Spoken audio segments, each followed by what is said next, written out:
Welcome back to my YouTube channel. तो friends, आज के इस वीडियो में हम लोग बात करने वाले हैं सी सेक्शन डिलीवरी के बारे में। तो सी सेक्शन डिलीवरी के बाद टाकों को ठीक होने में कितना टाइम लगता है, क्या सी सेक्शन डिलीवरी के बाद टाकों में बहुत ज़्यादा पेन होता है, तो आप क्या क्या कर सकते हैं, टाकों को भरने में कितना टाइम लगता है, कितनी हमको प्रॉब्लम्स आती है, और सी सेक्शन डिलीवरी का प्रोसेस जो है वो किस तरह का होता है, सब कुछ हम लोग इस वीडियो में जानेंगे।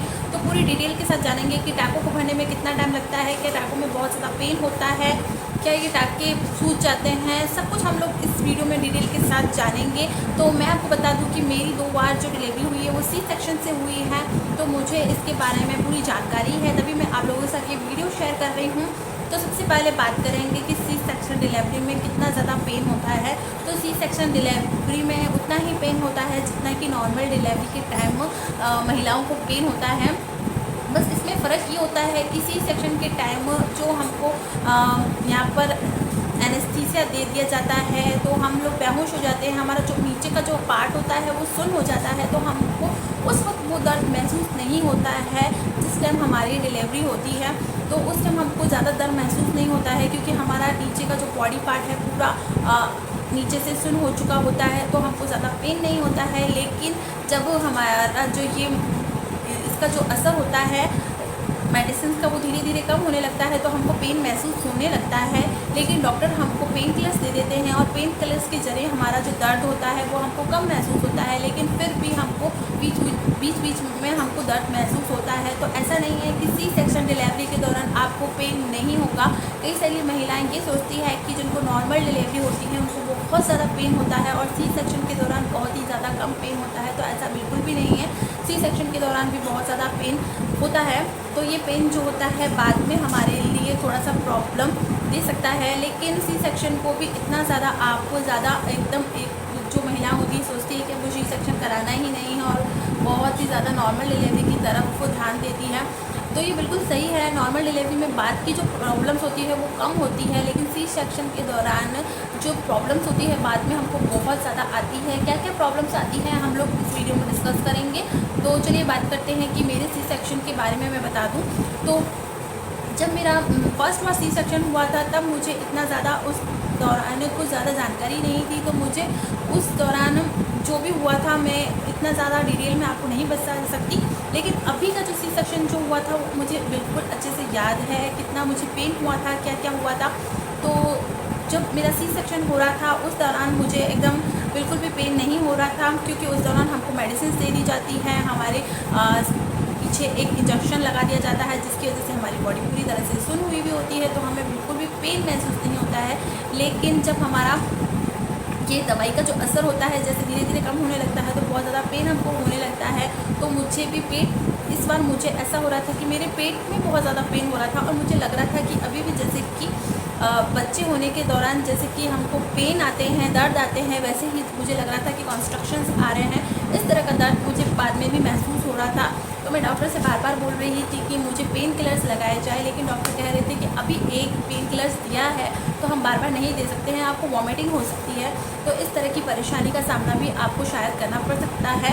लेकिन सभी महिलाओं को ऐसा दर्द नहीं होता है, कभी कभी ये दर्द हो जाता है कुछ केसेस में, अदरवाइज़ ये दर्द महसूस नहीं भी होता है। इसके अलावा पेन किलर्स तो हमको दिए ही जाते हैं जिससे कि हमारा पेन कम होने लगता है, लेकिन हमारे जो स्टिचेस होते हैं उन पर एक बैंडेड लगा हुआ होता है, जो कि बैंडेड जो होता है बहुत ही ज़्यादा हमको थोड़ा सा उसकी वजह से उठने में, बैठने में, चलने में बहुत ज़्यादा परेशानी आती है। ये बात है कि हम उठ पाते हैं, बैठ पाते हैं, लेकिन हमको थोड़ी तो परेशानी होती ही है।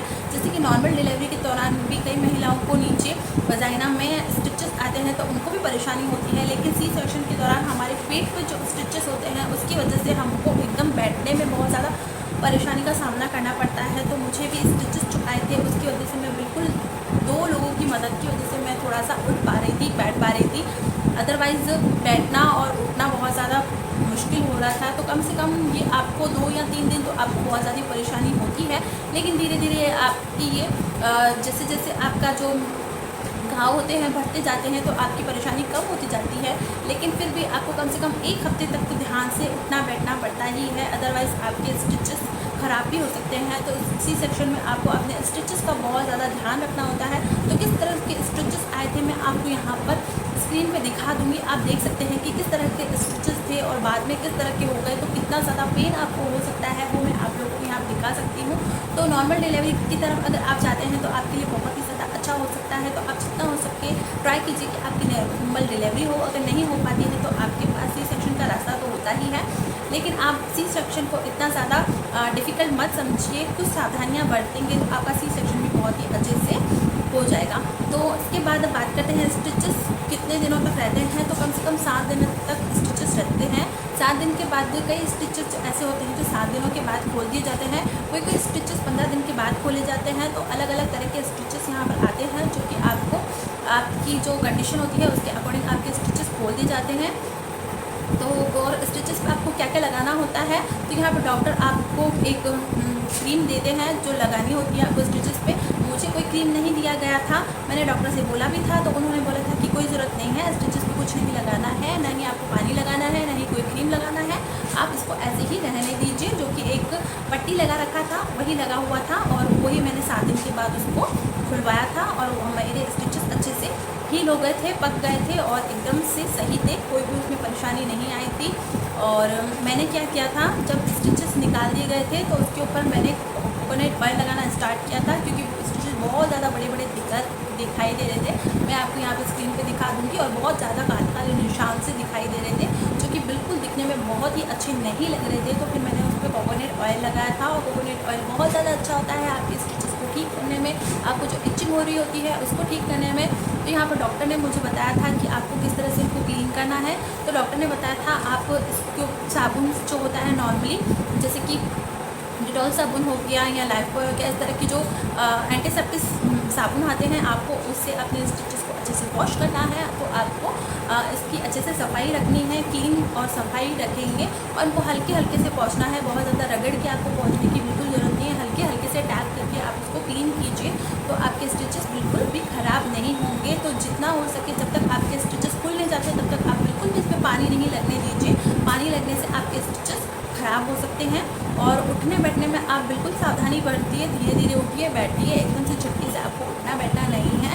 इस दौरान आपको बहुत ही ज़्यादा हैवी काम नहीं करना है। हैवी काम तो आपको वैसे भी आप कर ही नहीं पाएंगे, थोड़ा बहुत बेबी का जो काम होता है आप वही कर पाएंगे, और इसके अलावा घर का ऐसा कोई काम ना कीजिए जिससे कि आपके स्टिचेस ख़राब हो जाए और आपको वापस से स्टिचेस लगवाने पड़े।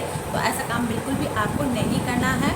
तो पूरी तरह से आपको ठीक होने में कितना टाइम लगेगा, तो आपको पूरी तरह से ठीक होने में कम से कम 1 महीना लग जाता है, अच्छे से आपके स्टिचेस हील होने में, आपका पेन को जाने में, और आप घर का थोड़ा बहुत काम कर पाएँ। इसके लिए आपको पूरा 1 महीना रेस्ट करना ही होगा, तभी जाके आपका एक अच्छा सा आपकी जो लाइफस्टाइल होगी फिर से स्टार्ट हो पाएगी। तो कम से कम आपको 1 महीना लग जाता है इस सारे प्रोसेस में। तो सी सेक्शन को आप बहुत ज़्यादा गंभीरता से मत लीजिए, थोड़ी सी सावधानियाँ बरतेंगे, थोड़ा सा अच्छे से उसकी केयर करेंगे, तो आपका सी सेक्शन बहुत ही अच्छे से हो जाएगा, और आपके जो स्टिचेस होंगे वो भी बहुत ही अच्छे से हील हो जाएंगे। तो और भी कुछ अगर यहाँ पर छूट गया है और कुछ जानना चाहते हैं तो प्लीज़ मुझे कमेंट बॉक्स में कमेंट कर सकते हैं। आज के लिए इतना ही। तो नेक्स्ट वीडियो में आप क्या जानना चाहते हैं, किस तरह का वीडियो देखना चाहते हैं, ये भी मुझे ज़रूर बताइएगा।